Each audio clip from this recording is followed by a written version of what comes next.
The unseen threat. The wind whipped across the Antarctic research station, its steel-reinforced walls barely muffling the howling storm outside. Dr. Elena Rodriguez adjusted her thermal glasses, her breath creating small clouds in the climate-controlled laboratory. Around her, a team of 12 scientists from 6 different countries worked in a carefully choreographed dance of innovation. Quantum entanglement stabilization at 97.3%, called out Dr. Hiroshi Tanaka, his fingers flying across a holographic interface. The Japanese physicist's eyes gleamed with a mixture of excitement and exhaustion. They had been working for months, perhaps years, on a project that would change everything. Elena walked over to the central quantum core, a device that looked more like a work of abstract art than a scientific instrument. Swirling ribbons of light pulsed within a crystalline structure, representing computational processes far beyond traditional computing. This was humanity's secret weapon, a technological breakthrough that could reshape their understanding of reality itself. "We're close," she muttered, more to herself than to her colleagues. The International Quantum Defense Initiative had been her brainchild, born from a simple yet revolutionary concept. What if humanity could create a defensive network that existed beyond traditional physical limitations? Dr. Marcus Williams, the team's lead astrophysicist, approached with a concerned look. "Our long-range quantum sensors have picked up something unusual," he said, pulling up a holographic display. Subtle distortions in space-time flickered like distant heat lightning, barely perceptible, but undeniably present. The room fell silent. They all knew what those readings might mean. "Extraterrestrial reconnaissance?" Elena asked, her voice calm despite the potential implications. Marcus nodded. "Not just reconnaissance. These space-time fluctuations suggest something larger. A fleet, perhaps. And they're getting closer." The team exchanged knowing glances. For years, they had prepared for this moment. A potential first contact scenario that might not be peaceful. The quantum core represented humanity's insurance policy, a technological marvel that could potentially defend Earth from threats beyond current understanding. "We need to inform the United Earth Defense Council," Dr. Tanaka suggested, his finger hovering over the communication interface. Elena hesitated. Premature disclosure could cause panic, or worse, tip their hand to potential observers. "Not yet," she decided. "We continue monitoring and prepare our defenses.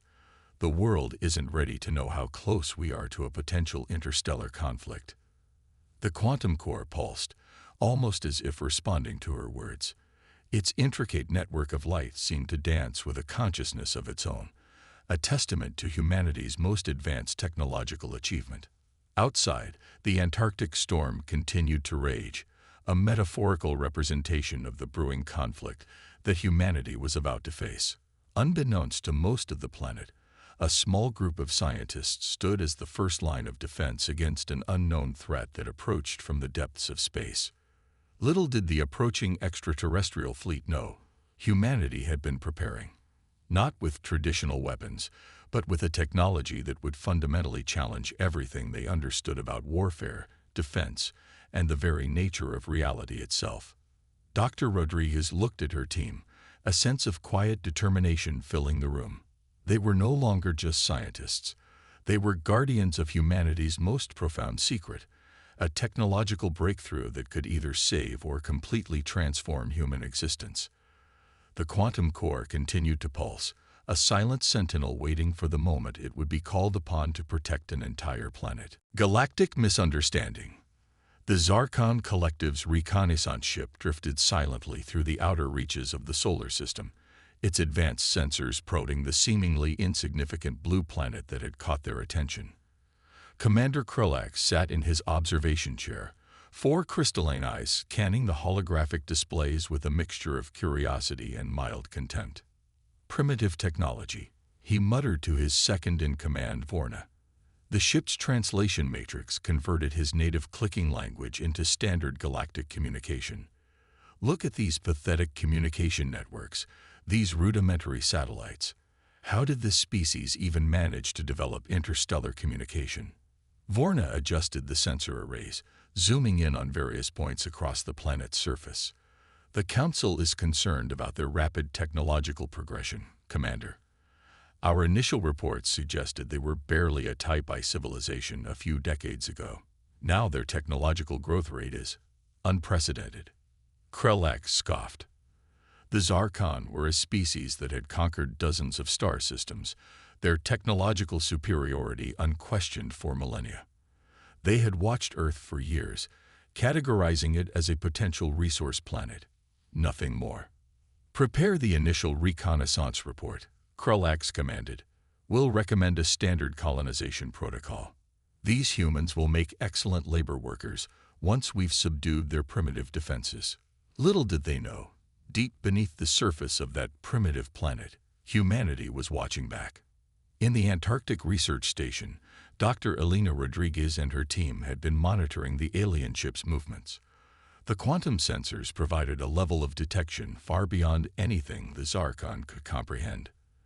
They're running a standard pre-invasion scan, Dr. Marcus Williams observed, his fingers dancing across the holographic interface. Typical reconnaissance pattern for a species that's conquered multiple star systems. They believe they're undetected.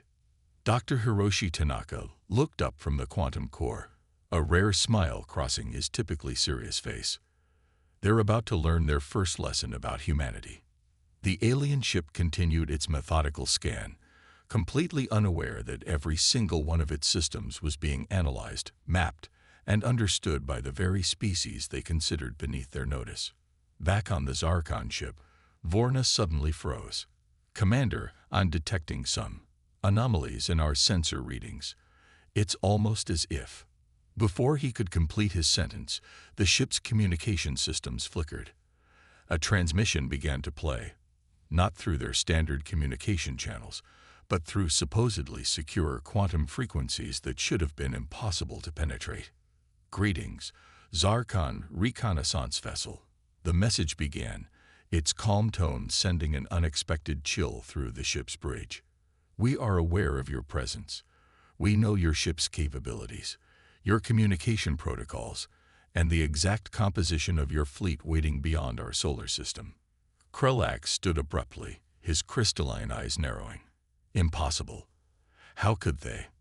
The transmission continued, revealing details about the Zarkon ship that no external species could possibly know. Specific shield frequencies, backup system configurations, even the personal credentials of the bridge crew. This is a warning. The message concluded. We are not the species you believe us to be. Proceed with caution. Silence fell across the bridge. For the first time in generations, a Zarkon reconnaissance mission felt something unfamiliar. Uncertainty. Vorna's hands trembled slightly as he checked the sensor readings. Everything the transmission had stated was verifiably correct. How was that possible? In the Antarctic laboratory, Dr. Rodriguez watched the alien ship's confused response with a sense of grim satisfaction. The first move had been made. Humanity's quantum defense network had just delivered its opening statement to a species that had never been challenged. They're going to need more than technological superiority to understand us, she murmured, watching the quantum core pulse with an almost sentient rhythm. The game had begun, and humanity was about to rewrite the rules of interstellar engagement. The Quantum Gambit. The Zarkon High Command convened in their massive decision chamber, a cavernous space aboard their primary command vessel. Holographic displays flickered with the transmission from the reconnaissance ship, each revealing a story that challenged everything they understood about technological progression. Grand Strategist Zelnar slammed a crystalline appendage against the central console. A Level 2 civilization cannot penetrate our quantum communication barriers. It's mathematically impossible. Fleet Admiral Croxus remained eerily calm, his multiple eyes scanning the data repeatedly. And yet they have. Not only did they intercept our most secure communications, but they displayed an understanding of our technological infrastructure that suggests capabilities far beyond what our initial reports indicated. The chamber fell into a tense silence. The Zarkon Collective had conquered dozens of civilizations, reducing countless planets to resource extraction zones. Their technological superiority was absolute, or so they had believed. Meanwhile, on Earth, the International Quantum Defense Initiative was far from idle. Dr. Elena Rodriguez stood before a global council of scientific and military leaders, her presentation revealing humanity's carefully guarded secret. Our quantum entanglement network is more than just a defensive system, she explained, holographic displays showing intricate networks of quantum nodes spanning the solar system. It's a complete reality manipulation grid. We've essentially created a technological framework that can rewrite the fundamental rules of spatial interaction. General Sarah Chen, head of the United Earth Defense Force, leaned forward. In simpler terms, Doctor. Elena smiled. We can see everything, not just through traditional sensors, but by actually reshaping the fabric of space-time around us. The Zarkon think they're preparing an invasion. In reality, we're already 10 steps ahead. Back in the Zarkon command vessel, the debate intensified. Intelligence reports continued to pour in, each more perplexing than the last. Intercepted communications suggested that humans have been preparing for this moment for decades, building a technological infrastructure that defied conventional understanding. We need more information, Zelnar declared. Prepare a more advanced reconnaissance mission. We'll send a specialized quantum detection vessel. If these humans are bluffing, we'll expose their deception. Little did they know, that was exactly what humanity wanted. Dr. Hiroshi Tanaka worked quietly in the Antarctic Research Station, fine-tuning the quantum core. They're going to send a specialized probe, he told Elena. Our quantum nodes are ready to create a quantum entanglement trap that will make their most advanced sensors look like children's toys. The trap was subtle.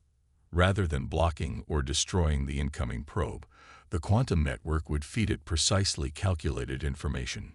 Misinformation that would be so perfectly crafted, so microscopically precise, that it would appear completely authentic.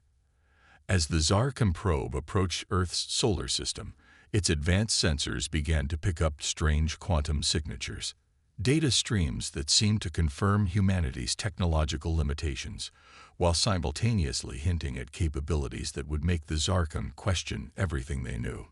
Each piece of information was a carefully constructed puzzle designed to create maximum confusion. The probe would report back exactly what the human team wanted it to report, a picture of humanity that was simultaneously vulnerable and utterly mysterious. They're playing with us, Croxus muttered as he reviewed the incoming data. But how? In the Antarctic laboratory, Elena Rodriguez watched the quantum core pulse with an almost rhythmic anticipation. Humanity's greatest weapon wasn't a weapon at all. It was information, confusion, the ability to make a technologically superior enemy question everything they believed. First contact is never about who has the biggest guns, she told Dr. Marcus Williams. It's about who can tell the most compelling story. The quantum nodes continued to pulse, a silent network of technological marvel that was about to change the course of galactic history. Technological showdown. The Zarkon invasion fleet assembled at the edge of the solar system, a massive armada of 10,000 ships that stretched across the darkness of space like a metallic constellation. Fleet Admiral Croxus stood on the bridge of the flagship Eternal Dominance, his confidence radiating through the command deck. Final approach sequence initiated, announced the tactical officer. All ships report full combat readiness. Croxus allowed himself a moment of anticipation. Humanity would become another footnote in the Zarkon Collective's long history of planetary conquests. Their quantum detection probe had returned with data suggesting a civilization ripe for subjugation. Primitive defenses, limited technological capabilities, and no apparent means of significant resistance. What the Zarkon did not understand was that every single piece of information they had received was exactly what humanity wanted them to see. In the Antarctic Quantum Defense Command Center, Dr. Elena Rodriguez watched the approaching fleet with a calm that belied the magnitude of the moment. "Activate Quantum Node Network," she commanded. Dr. Hiroshi Tanaka's fingers danced across the holographic interface. quantum entanglement grid at 100% capacity, reality manipulation protocol standing by. The United Earth Defense Council had spent decades preparing for this moment. Their quantum technology was more than a defensive system. It was a complete reimagining of how technology could interact with the fundamental fabric of reality. As the Zarkon fleet approached, strange anomalies began to appear in their sensor readings. Ships that seemed to exist in multiple locations simultaneously. Weapon systems that appeared and disappeared like quantum ghosts. Communication channels that twisted and warped in impossible ways. Tactical anomaly, shouted the sensor officer on the Eternal Dominance. Multiple spatial distortions detected. Croxus leaned forward, his multiple eyes narrowing. The human planet looked defenseless. No visible orbital weapons, no energy shields, nothing to suggest the technological marvel that was about to unfold. Suddenly, space itself seemed to ripple. Quantum nodes hidden throughout the solar system activated simultaneously. These were not traditional weapons, but something far more sophisticated. Each node was capable of manipulating spacetime, creating localized reality distortions that defied conventional physics.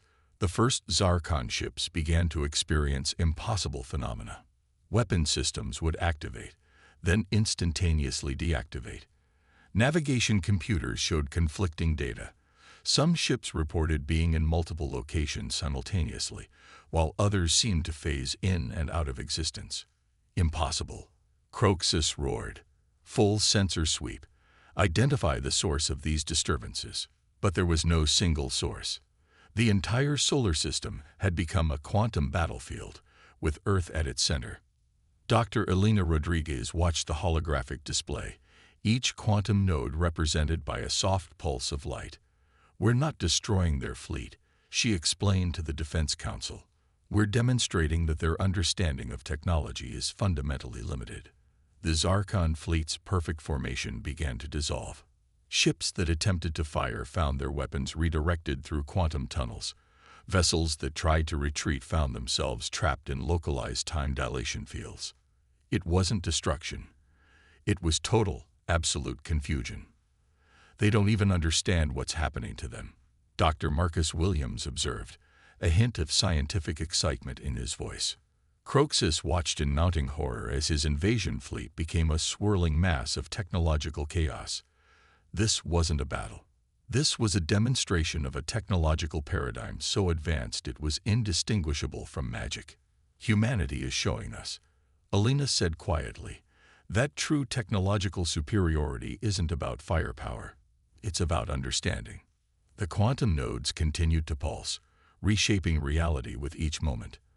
The Zarkon fleet, once the most feared armada in the galaxy, was being systematically dismantled not through violence, but through the pure, elegant manipulation of physical laws. Humanity had just rewritten the rules of interstellar conflict, aftermath, and revelation. The United Nations Galactic Assembly convened in an unprecedented emergency session. Representatives from every continent watched as Dr. Elena Rodriguez prepared to address not just humanity, but the entire galactic community. The Quantum Communication Network, a technology now known as the Rodriguez Protocol, allowed instantaneous transmission across unprecedented distances. What had begun as a defensive system had become humanity's most profound diplomatic tool. "We did not seek conflict," Elena began, her voice calm and measured. Behind her, holographic displays showed the remnants of the Zarkon fleet, not destroyed, but fundamentally transformed. What occurred was a demonstration of a simple truth. Technological advancement is not about power, but understanding. In the months following the confrontation, the full extent of humanity's quantum technology began to emerge. The nodes that had seemingly dismantled the Zarkon invasion were revealed to be far more than a defensive system. They were a complete reimagining of how technology could interact with the fundamental fabric of reality. Dr. Hiroshi Tanaka, standing beside Elena, explained the core breakthrough. Traditional technological development follows a linear path. Bigger weapons, faster ships, more powerful computers. We chose a different approach, understanding, and manipulation rather than destruction. The Galactic Council's investigation revealed something unprecedented. The quantum nodes had not killed a single Zarkon crew member. Instead, they had created a complex quantum field that essentially neutralized the invasion fleet's capabilities. Ships were not destroyed but rendered temporarily non-functional, their crews unharmed but utterly confused. Grand Strategist Zelnar, now a diplomatic envoy, sat in the assembly hall, a position unthinkable mere months ago. The Zarkon Collective had been forced to reassess everything they understood about technological progression and interstellar engagement. "We came to conquer," Zelnar admitted in a moment of unprecedented vulnerability. "We left having learned more about ourselves than we could have imagined." The quantum technology that had saved Earth was now being offered as a collaborative tool. Research stations were established, bringing together scientists from multiple species to understand the fundamental breakthrough that humanity had achieved. "This is not about superiority," Alina explained to the assembly. "This is about collective understanding. Every species has potential. Our technology simply allows us to see that potential more clearly." Deep in the Antarctic Research Station, the original team celebrated quietly. They were not warriors or conquerors, but scientists who had fundamentally changed humanity's place in the universe. Dr. Marcus Williams looked at the quantum core, now a symbol of humanity's potential rather than just a defensive tool. "We didn't just defend ourselves," he said softly. "We demonstrated what's possible when curiosity becomes our greatest weapon." The global response was equally transformative. Nations that had once been divided now worked in unprecedented cooperation. The threat of invasion had done what decades of diplomacy could not. It had united humanity with a shared sense of purpose. As the first interstellar research vessels prepared for launch, carrying the promise of the Rodriguez Protocol, humanity stood at the cusp of a new era. They had not conquered through violence, but through understanding. They had not destroyed an enemy, but transformed a potential conflict into an opportunity for mutual growth. The quantum nodes continued to pulse, a silent reminder that the greatest technology is not about power, but about perspective. Humanity had arrived on the galactic stage, not with a war cry, but with an invitation to understand.